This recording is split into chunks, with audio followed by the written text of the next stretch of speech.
kondusif, masyarakat semakin produktif. Dalam hal ini tadi ada 7 poin dari Pak Presiden. Pertama, yang intinya paling mengena untuk masa sekarang yaitu masalah pandemi, kita beri Polri untuk mendukung pemerintah dalam hal menangani COVID-19 ini, baik itu untuk menegakkan kedisiplinan pada masyarakat untuk tetap mengikuti protokol kesehatan dalam setiap kegiatan. Yang kedua, mendukung pemerintah dalam meningkatkan perekonomian di wilayah, sehingga kita Polri dan TNI sebagai garda terdepan untuk membantu pemerintah dalam hal meningkatkan perekonomian masyarakat serta menjaga kedisiplinan terhadap masyarakat sehingga masyarakat dapat tetap melaksanakan kegiatan ekonomi sehingga dapat membantu menaikkan perekonomian masyarakat yang saat ini sedang. Ada yang spesial terkait peringatan Hari itu Kalau spesial kita tidak ada, kita tetap melaksanakan yang mungkin diketahui oleh rekan-rekan media bahwa pelaksanaan selama ulang tahun ke Polri yaitu Hari Bayangkara di tahun ini adalah yang spesial, dan intinya kita mengikuti kegiatan upacara serentak dan terpusat mengikuti Istana Negara. Jadi kita melaksanakan secara virtual sehingga kita hanya dibatasi tiap Polres kurang lebih 10 sampai 12 peserta upacara yang ikut acara tersebut. Kegiatan yang dilaksanakan Dalam peringatan ini kita laksanakan bakti sosial, kemarin kita sudah melaksanakan, yaitu dengan dalam hal COVID ini kita membantu meringankan beban masyarakat yang terdampak terhadap COVID-19, yaitu pembagian sembako, yang mana sebelumnya sudah kita berikan kurang lebih 20.000 ton beras yang kita berikan untuk 4.000 kepala keluarga atau 2.000 kepala keluarga yang terbagi dengan 2 tahap. Dan juga kemarin kita tanggal 26 juga melaksanakan kegiatan bakti sosial untuk masyarakat yang terdampak COVID juga. Serta kita juga melaksanakan kegiatan donor darah sebagai kegiatan kemanusiaan untuk membantu masyarakat atau PMI dalam hal darah yang untuk dibutuhkan pada masyarakat. Itu aja mungkin kita laksanakan selama ini, serta kita juga melaksanakan bakti sosial untuk memberikan membantu masjid-masjid yang akan digunakan sebagai tempat dibuka kembali sebagai tempat ibadah berikutnya. Hubungan apa Pak terkait dengan peningkatan ekonomi tadi? Dari sisi mana yang kita apa? Dari segi mana? Dari segi intinya dari segi utama yang tadinya perekonomian seperti tempat wisata. Tempat wisata kan selama ini sudah tutup. Nah, kita akan melaksanakan menjaga tempat-tempat wisata itu sehingga masyarakat dapat melaksanakan kegiatan wisata di lokasi wisata tersebut dengan tetap menjaga protokol kesehatan, di mana kita menjaga masyarakat supaya dalam hal melaksanakan kegiatan-kegiatan wisata kita laksanakan dengan protokol kesehatan. Juga demikian pasar-pasar kita mendukung terhadap pembukaan pasar, tetapi juga tetap melakukan kegiatan pasar sesuai dengan protokol kesehatan yang ada. Kalau dengan keramaian seperti pernikahan, kemana kebijakannya? Nah, pernikahan, ya untuk pernikahan kita juga sudah sampaikan tadi selintas, saya sampaikan ke Pak Bupati. Rencana kami besok dari Polres akan melaksanakan koordinasi dengan pemerintah daerah.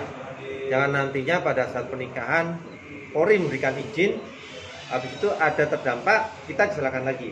Jadi kita akan sama-sama dengan pemerintah daerah, kita harus kerjasama. Dalam hal kita memberikan izin pada masyarakat untuk melaksanakan kegiatan pesta perkawinan, tetapi dengan poin-poin protokol kesehatan yang harus dilaksanakan, dan kita akan bekerja sama dengan gugus tugas.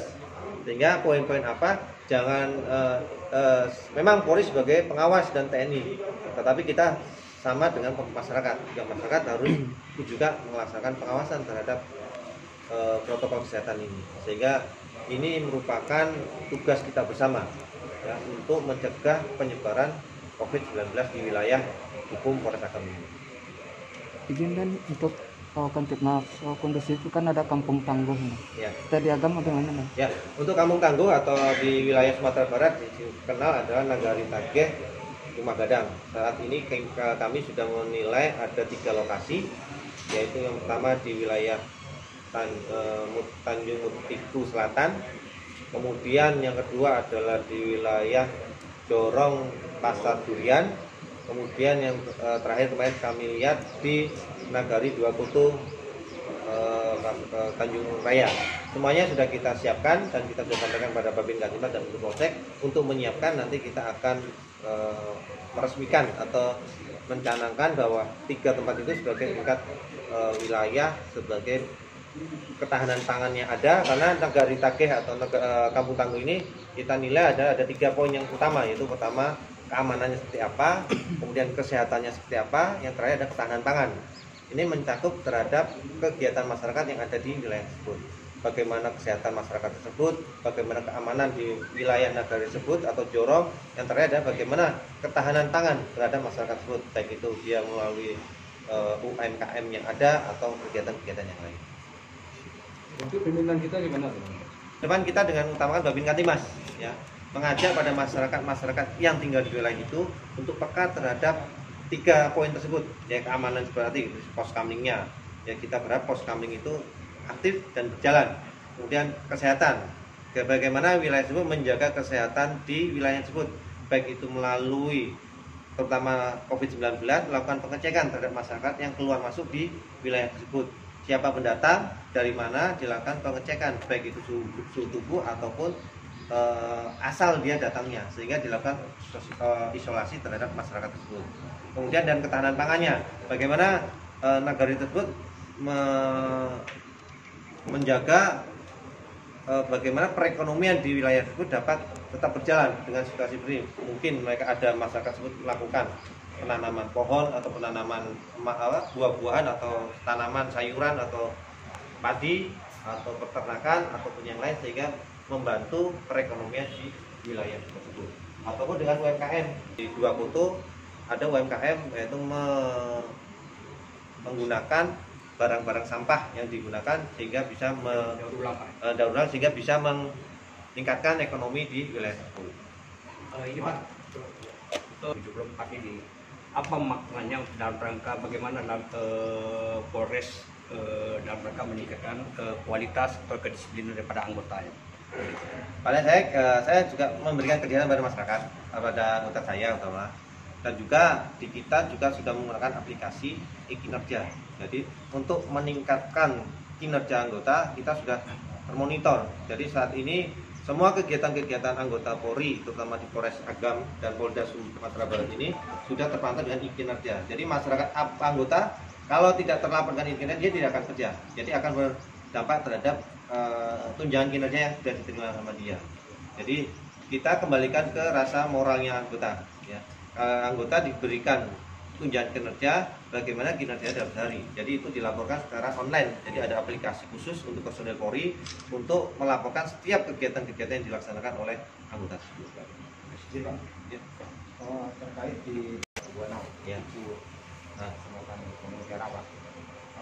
Lihat kondisi di lapangan sekarang dalam masa new normal ini masih banyak saudara kita yang masih melanggar protokol kesehatan Pak. Sebenarnya tidak pakai masker di rumah. Coba tindakan yang bisa kita lakukan Pak, khusus dari pihak kepolisian. intinya kita dari pihak kepolisian, saya sudah beberapa kali menyampaikan Pak Sekda sebagai ketuanya di sini. Beliau menyampaikan, kita sudah menyampaikan untuk memberikan punishment atau apa namanya menjadi hukuman lah dari mereka. Tapi masih saat ini kita masih memberikan peneguran, himbauan kepada mereka. Jadi kita sampaikan kepada masyarakat bahwa kesehatan itu bukan untuk kita sendiri tapi untuk orang lain. Dan saat ini untuk memang punishmentnya sebelum ada di kita hanya mengingatkan, menyampaikan mereka untuk patuhi protokol kesehatan untuk kehidupan kita bersama dan orang lain, intinya gitu saja. Kalau punishment kita belum ada, saat ini hanya kita melakukan pendataan saja. Seperti kita berikan protokol contoh proyek yang kita laksanakan di Pasar Padang Baru, kita laksanakan itu juga sebagai pengamanan pada masyarakat yang akan melaksanakan kegiatan perekonomian di pasar tersebut. Kita perlu tindakan tegas. Salah satu contoh ada warga dari Bukit Tinggi kemarin karena nggak ada masker, dia takut buat polisi ada di simpang, tidak ditangkap. Ya, Kita perlu kayak gitu. Rencana memang saya sudah sampaikan kepada pemerintah daerah dan nanti kita akan melakukan pendataan.